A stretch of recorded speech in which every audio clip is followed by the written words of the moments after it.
Is this $120 multi-process welder from Harbor Freight a bargain, or is it a boat anchor? Hey, welcome to the shop. So it's always risky for a guy like me to walk into Harbor Freight because I'm likely to end up with something jumping into the cart. I think they've just done such a good job at leveling up on their products. But I came across this new welder there a couple of days ago, and I thought it'd be pretty interesting to look at it. So this is a $120 right now, and it's a flux core stick and TIG machine. Now it doesn't come with the accessories to TIG weld. It's a 120 volt machine, so it just plugs right into your regular outlet. And I think it'll be pretty interesting to try this thing out and see what you get for 120 bucks at Harbor Freight. Let's take a look inside the machine. So it's a side load rather than a top load on this one, and it just takes the little 4-inch spools. Now it has a very simple, little bit cheaper built feeder and spool brake, which is price appropriate. It also has a decent work clamp and gun right there. It's nice that the gun is removable and it just connects with a DINS connector. That's creative. I've never seen that. And the stick lead right here is pretty basic as well. Now the LCD screen seems a little bit overkill for this level of machine, but it is kind of nice to be able to read out an actual number on your machine when you're setting things up. So you can go through stick, TIG, and wire feed flux core mode. So let's start off with the stick welding, and I'll connect the stick lead to positive and the work clamp to negative in this case. And that's going to be a pretty good setup. I'm going to start off here with some 3/32 of an inch 7018, and I will say it is a little bit harder to start than some of my machines that have a hot start. Now the 75 amp max output is low for this rod. It's right on the very bottom end of the range. So other than that rocky start, it's a decent bead, but I am fighting just a slight lack of amperage. Now it's working okay, and I want to run several beads just to see, how it works with a little bit of practice, because every machine takes a little bit of getting used to, and honestly, I'm getting a decent result out. The arc is surprisingly smooth for this kind of being a secondary function on the machine, and given that I'm limited here on a 120 volt machine, it's really not too bad once you get it running. So this is more of that 3/32 of an inch 7018 at 120 amps. So that's workable with the 7018, but you're really on the bottom end of the range. I think 6013 is going to be a better fit. So this is a 3/32 of an inch 6013, and it runs nice and smooth. You can see there's always some more fireworks and spatter with the 6013, but if you are buying rods for this, 3/32 of an inch 6013 is going to be the ticket. Now I was surprised inside to see that it listed 3/32 of an inch 6010. I wouldn't expect this machine to be able to run a 6010 very well, but it listed it, so I figured I'd try.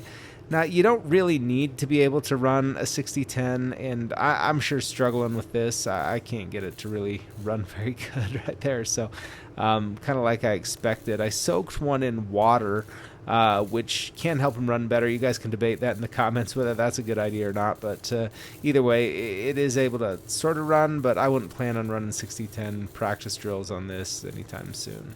Now I see this is primarily a flux core machine, and the stick welding is a bonus, but other than using it for like training drills, I think the ability to weld a little bit thicker material than you might go with flux core is nice. So this is a 1/4 inch thick T-joint with some 3/32 of an inch 7018, and I'll just run a single pass fillet weld there. Now I am on the low end of that range, so someone's probably already commenting that looks cold, but it's already cranked all the way up, so what do you want me to do? It's going to be a pretty strong weld, I can tell you right now, but I want to break it open in a fillet weld brake test type arrangement to see if I'm getting any penetration down to the root.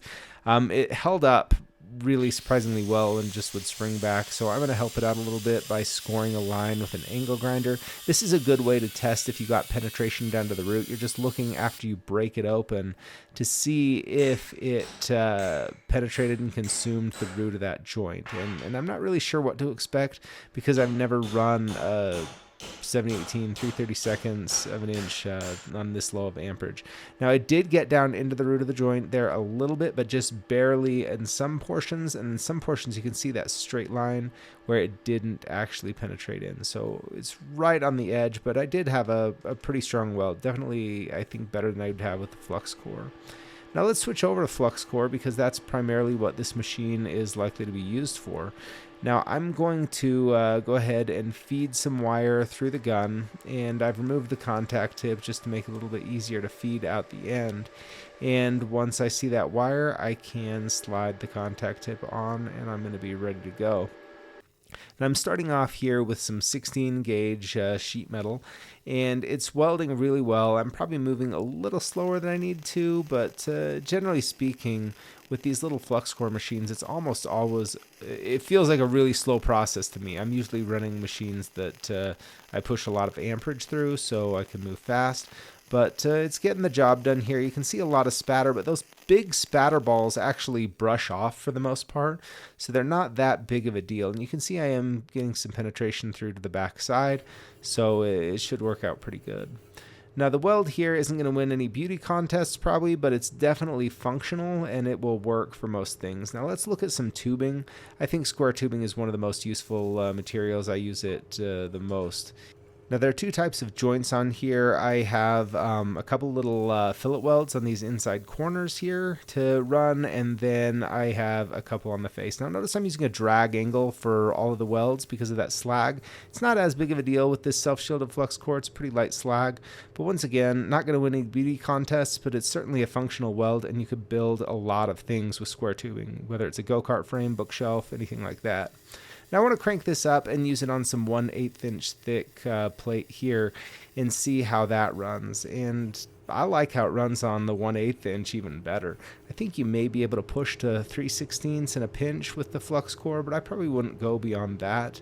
The bead, once again, not the prettiest thing you ever saw, but definitely functional. And I just want to, try to bend it open from the root and see if it holds up. And it didn't even open up at all.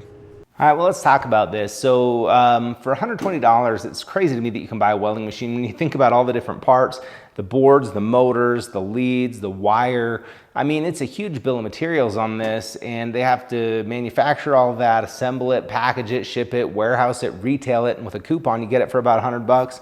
I don't know how anyone's making money at that, but regardless, I thought it worked pretty good for the money. So on flux core, I'd say you can go 16 gauge to 1/8 of an inch with it, no problem at all. And that could let you build like some tube frame, bookshelves, things like that, some automotive projects and whatnot. So I think there is some good use there. Now, I wish I still had that titanium Flux 125 to put side by side with this.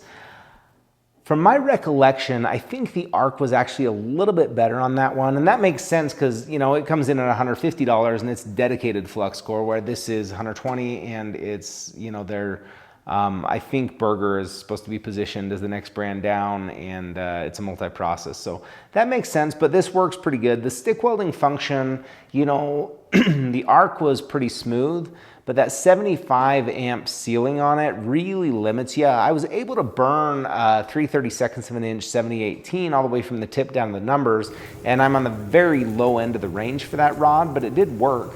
So it's kind of a bonus is how I'd look at it. It gives you the option, if you need to weld something thicker, you can kind of get away with it with that, or if you want to learn stick, it gives you that option. But if you really are more interested in stick welding, I wouldn't buy this machine. I'd get something that's a dedicated stick welder, because for the money you can get something a little bit better.